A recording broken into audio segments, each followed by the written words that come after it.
자, 이 깊은 기초에 대해서 보겠습니다. 앞에서 얕은 기초 봤죠? 저는 깊은 기초. 깊은 기초는 앞에 얕은 기초와 달리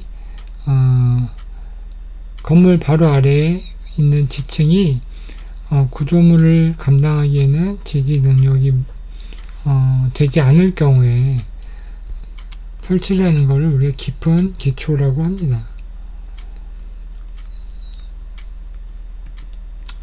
먼저 깊은 기초가 어떻게 분류되는지를 볼게요. 먼저 하중의 지지 형태에 따라 앞에 그림을 봤던 거를 한번 상상을 해보세요. 그래서 지지 형태에 따라서 선단 지지 말뚝이 있고 마찰 말뚝이 있어요. 선단 지지 말뚝은 말뚝의 끝이 단단한 지층에 연결되어 있을 때, 그래서 말뚝을 통해서 안반으로 하중이 전달되는 경우, 이거를 선단 지지 말뚝이라고 하고요. 그 다음에 마찰 말뚝은 안반까지 지층까지의 거리가 멀거나 아니면 밑에 있는 지층이 연약 지층이라 하더라도 우리가 마찰력이 큰 경우가 있어요. 예를 들어서 진흙층 같은 경우에는 마찰력이 커져요. 그럼 쉽게 경험할 수 있는 게 우리 갯벌에 가면은 발이 빠지잖아요. 발이 갯벌 속으로 빠져요. 대신 잘 이렇게 그 갯벌에 한번 빠지게 되면 발을 다시 들기가 쉽지 않죠. 왜냐면 발과 그 종아리와 진흙의 그 저항력 때문에 잘 빠지지가 않아요. 마찬가지예요. 말뚝을 박았을 때 끝이 단단한 지층에 닿지 않아도 주변의 소층과 마찰의 저항력으로 하중을 지지할 수 있다라는 거죠. 그래서 우리가 마찰 말뚝과 선단 지지 말뚝을 결정할 때는 반드시 그 지반 조사를 해야 돼요. 그래서 지층이 어떤 토층으로 이루어져 있고, 그리고 안반까지의 거리는 얼마인지, 단단한 지반까지의 거리가 얼마인지를 먼저 알아야 돼요. 그런 다음에 선단 지지로 할 것인지 마찰을 할 것인지를 결정하게 됩니다. 두 번째는 우리가 깊은 기초가 다른 말로 말뚝 기초라고 했죠. 말뚝이 여러 가지 형태가 있어요.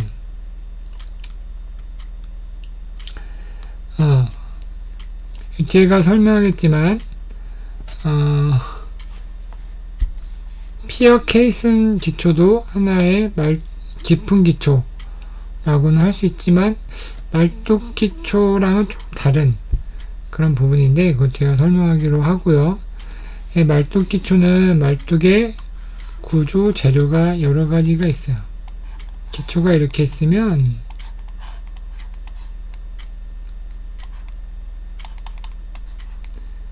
여기다가 이렇게 말뚝을 박죠. 그러면 이 말뚝의 재료가 여러 가지가 있어요. 먼저 강말뚝은 스틸, 강봉이에요. 이렇게 있는데 여기가 채워져 있는 봉이 있죠. 그걸 스틸 말뚝이라고 하고, 그 다음에 기성 콘크리트 말뚝은 뭐냐면 이 말뚝이 여기는 스틸인데 여기는 콘크리트예요. 콘크리트로 만든 말뚝이요. 그 다음에 현장 타설 콘크리트 말뚝은 뭐냐면 이 기성 콘크리트 말뚝은 말뚝을 공장에서 거푸집을 대서 양생을 한 다음에 현장으로 옮겨와서 말뚝을 쓰는 거고요. 얘는 뭐냐면 이렇게 시공 방법에 따라 달라지는데 구멍을 파요. 이렇게 지면이 있으면 말뚝이 들어갈 구멍을 파요. 한 다음에 여기다가 콘크리트니까 조립된 철근을 넣죠. 이렇게 철근을 넣은 다음에 여기다가 콘크리트를 타설하죠. 그러면 여기에 기둥 모양이 판 것만큼의 기둥 모양의 말뚝이 생성되겠죠. 그래서 재료에 따라서 스틸, 콘크리트 두 가지가 있고요. 시공 방법은 이렇게 두 가지가 있어요. 여기 강말뚝과 지성 콘크리트 말뚝은 이렇게 있는 제작한 거를 땅에다가 박는 거예요. 박을 때는 무조건 박는 게 아니라 이렇게 보통 약간 정도의 구멍을 내서 박게 되는 거죠. 그 다음에 여기는 아까 앞에서 얘기했듯이 현장 콘크리트 말뚝을 할 때 지중해 구멍을 뚫고 그 속에 콘크리트 말뚝을 만드는데 어떻게? 현장 타설로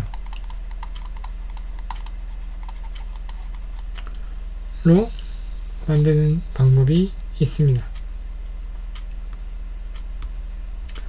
그 다음에 깊은 기초인데 케이슨 기초라는 게 있어요.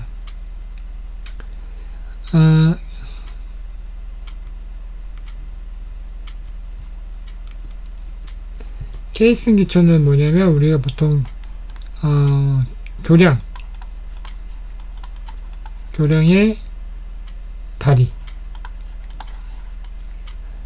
교량을 받치는 기둥 있죠. 주각이라고 하나? 그런 것들을 만들 때 쓰는 기초예요. 얘는 이렇게 또 설명했지만 콘크리트를 채웠는데 굉장히 커서 콘크리트를 채우기 전에 바닥을 뚫은 다음에 그 안에 콘크리트 구조물을 거의 구조물이라고 할 수 있어요. 말뚝, 현장 타설 말뚝이 아니라 거의 구조물식으로 된 기초인데 이게 앞에 얘기했지만 상부 구조물이 굉장히 클 때 상부 하중이 굉장히 클 때 상부 하중이 큰 경우에는 클 때 사용하는데 이게 깊이 들어가면 토합 세지고 그 다음에 다리에 주각을 기초로 할 때는 수압이 들어오고 그런 다음에 위에 상부 구조물을 시공할 때는 상부 구조물이 완성될 때보다 더 많은 하중이 작용하기도 해요. 기초를 설치하고 위에서 공사를 하게 되면 공사 차량들이 왔다 갔다 하기 때문에 그 충격 하중 뿐만 아니라 하중, 그러니까 공사 지원 차량들의 무게까지 지지를 해야 되기 때문에 이런 케이스 기초를 하는 경우가 있어요. 케이스의 종류에는 공기 케이스와 오픈 케이스는 있어요. 그래서 우리 다리에 그 주각을 세울 때 보면은 이렇게 물통처럼 넣고 그 안에 있는 물을 꺼낸 다음에 그 다음에 거기다가 콘크리트를 시공하는 경우를 볼 수가 있어요. 잘 안 보이는데 그렇게 하게 됩니다. 그럴 때 안에 있는 물을 막으면서, 그러니까 공기를 주입하면 물이 나오겠죠. 그 막으면서 물이 침입하지 않은 상태에서 기초를 만드는 것, 그걸 공기 케이스라고 하고요. 오픈 케이스는 우물처럼 이렇게 깊이 파요. 우물처럼 판 다음에 거기서 내부 굴착을 하는 거죠. 그림을 보면 좀 설명이 잘 될 거예요. 여기 보면 요게 이제 지표면이 되고 요 전체가 기초가 되는 거예요. 전체가 기초가 되는데 보면 알겠지만 사람 크기 보면 이게 얼마 정도 큰지 알겠죠. 기초의 크기가. 여기다가 이제 콘크리트를 채워야 되는데 여기 물이 들어오니까 여기다가 공기를 넣어요. 공기를 계속 주입하게 되면 이 물이 위로 올라오겠죠. 여기 또 물이 이렇게 올라오겠죠. 올라오면 사람이 내려가서 여기서 작업을 하는 거예요. 이거를 케이슨 기초라고 하고요. 그 다음에 이거는 우물통. 그러니까 여기 널말뚝을 해서 막은 다음에 계속 파내로 나가는 거죠. 근데 마찬가지로 이렇게 굉장히 큰 기초가 되는 거죠. 이것도 깊은 기초잖아요. 지면형이니까 깊은 기초. 딱 보면 어떻게 보면 마찰 선단 지지 말뚝처럼 보이지만 이 사이즈가 2에서 2.4m로 굉장히 큰 경우 이거를 케이슨 기초라고 합니다. 보통 고층 건물을 짓거나 아니면 무게가 무거운 건물을 짓거나 아니면 기초가 중요한 발전소나 안전이 중요한 원자력 발전소나 이런 댐 이런 것들에 쓰이는 기초라고 할 수가 있어요. 그 다음에 피어 기초가 있어요. 피어 기초. 피어 기초는 우리 앞에서 말한 케이슨 기초와 유사해요. 말뚝 기초보다는 크고 그 다음에 케이슨 기초보다는 조금 작은 그런 기초라고 할 수 있는데 여기 보면 현장 타설 콘크리트 말뚝을 기본적으로 사용해요. 피어 기초에는 강말뚝이나 기성 콘크리트 말뚝을 사용하지 않고 현장 콘크리트 말뚝을 사용한다는 게 차이고요. 그 다음에 그 말뚝의 직경이 최소 760mm 70cm 이상인 경우 일반 강말뚝이나 기성 콘크리트 말뚝은 760m를 넘어가잖아요. 760m를 넘어가면 강말뚝은 그 가격이 엄청나게 비싸지고 그 다음에 기성 콘크리트 말뚝 같은 경우에는 무게가 엄청나게 무거워서 운반할 수가 없기 때문에 760mm 이상의 말뚝이 필요할 때는 우리가 피어 기초를 사용한다는 거죠. 피어 기초의 기반은 여기 보게 되면 알겠지만 이게 선단 지지 형식이에요. 마찰이 아니라 견고한 지지층에만 설치할 수 있는 특징이 있고요. 그 다음에 우리가 말뚝 기초, 앞에서 말했던 말뚝 기초로 지지할 수 없는 더 큰 하중, 더 큰 건물의 무게가 있을 때 적합하고요. 그 다음에 보면 수평력에 대한 저항력이 크다는 거 뭐냐면 말뚝이 이렇게 들어가게 되면 여기 토합이 있어. 토합이 작용하기 때문에 얘가 하중을 지지하다 보면 토합 때문에 얘가 이렇게 밀리거나 아니면 얘가 휘거나 이런 경우가 발생을 해요. 그렇게 되면 지지 능력을 상실하게 되는 거고 원래 수직한 모양에서 모양이 변하거나 끊어지거나 아니면 기울게 되면 이 말뚝의 지지 능력은 제로가 돼요. 그런데 피어 기초의 특징은 얘가 사이즈가 일단 크기 때문에 이 수평력, 토합에 대한 저항력이 크다고 할 수 있겠죠.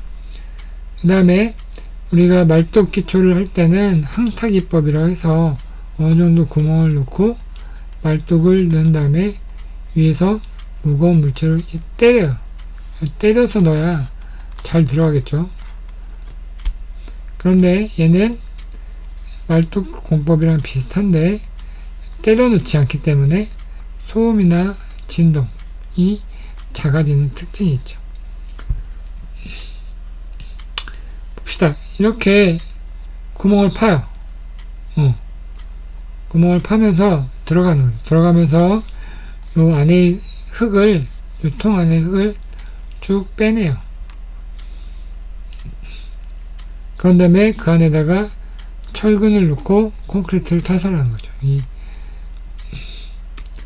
크기가 이 정도 돼요. 그래서 여기 끝에 돌기가 있죠. 돌기. 그죠? 얘가 이렇게 돌아가면서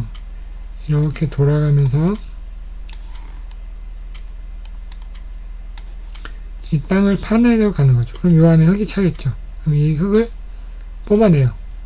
뽑아낸 상태에서 여기다가 철근과 콘크리트를 넣게 되죠. 그래서 양생을 시키면서 얘는 점점 다시 올라오게 되죠. 그러면 콘크리트 말뚝이 생기게 되는 것이죠. 자, 정리를 해봅시다. 얕은 기초예요. 얕은 기초. 집안이, 안반이 단단한 기초, 단단한. 있으면 얕은 기초가 있었어요. 여기는 우리가, 독립 기초가 있었고, 복합 기초가 있었고, 연속 기초가 있었죠. 그 다음에, 전면 기초가 있었죠. 종류는 다르지만 얕은 기초에 속한다는 것. 이 밑에 바로 안반이 있다는 것. 특징이고요. 두 번째 말뚝 기초예요. 이렇게 있고 밑에 이거는 물이에요. 물.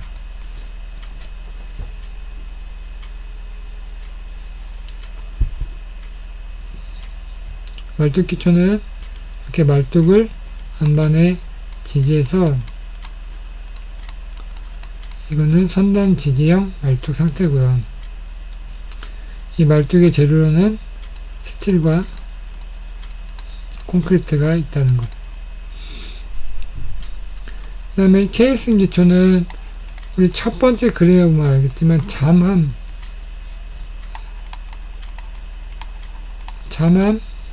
기초라고도 할 수 있어요. 통이 있고 여기는 흙이나 그 다음에 공기나 이런 게 차 있을 수가 있어요. 그래서 이렇게 큰 기초를 해서 안반을 지지시켜서 기초를 형성하는 경우예요. 피어 기초는 말뚝 기초랑 비슷하지만 차이는 요게 사이즈가 크다는 거, 직경이 크다는 거랑 그 다음에 현장 콘크리트 말뚝이라는 거. 그래서 시공 어려운 순서는 여기서부터 여기까지 점점 시공이 어려워지고 그 다음에 일로 갈수록 시공이 복잡해지고 또 이쪽으로 갈수록 시공비가 높아지고 반면에 이쪽으로 갈수록 지지 능력이 충분하다는 것. 집안에 상관없이 우리가 건물을 지지할 수 있는 그런 특징이 있어요. 그래서 우리가 보통 케이슨 기초나 피어 기초 같은 경우에는 조량에 주각 있죠. 주각 가부에 많이 쓰고요. 특별한 경우는 고층 건물이나 그 무게가 많이 나가는 건물 있잖아요. 그런 거 많이 쓰고 말뚝 기초는 어느 정도 중고층 그런 경우에 많이 쓰고 무겁지 않더라도 이렇게 토사가 안반이 깊이 있으면 말뚝 기초를 쓰게 됩니다.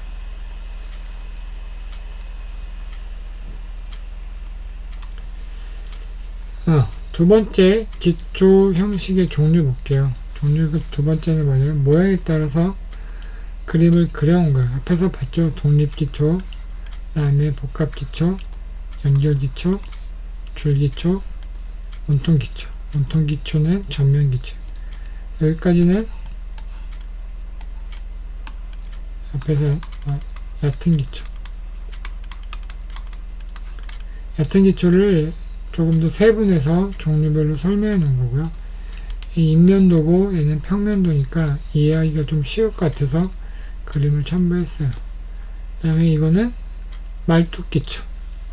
말뚝기초를 보게 되면 기둥이에요. 기둥 있고 말뚝을 이렇게 받게 되죠. 네, 얘는 기초가 하중을 부담하는 게 말뚝이 하중을 부담하기 때문에 여기 기둥에 여기서 내려오는 무게가 있을 거예요. 무게가 있고 얘 말뚝 하나당 한 개당 지지 능력이 있어요. 지금 말뚝이 9개죠. 9개. 만약에 무게가 10톤의 무게가 있다면, 100톤의 무게가 있다면, 이 말뚝은 하나당 15톤 정도 되겠죠. 하나당 15톤 돼야 9개를 넣게 되면 지지를 할 수 있게 되죠. 그래서 개수를 넣을 때 요거에 대해서 알맞게 넣게 되고, 그 다음에 이 기둥을 중심으로 대칭이 돼야 돼요. 상하 좌우가 대칭이 돼야 어느 쪽으로 기울지 않고 이렇게 지지를 할 수 있기 때문에 이렇게 되게 됩니다. 그래서 우리가 여기까지 해서 기초의 종류를 했고, 이 시간은 여기까지 하겠습니다.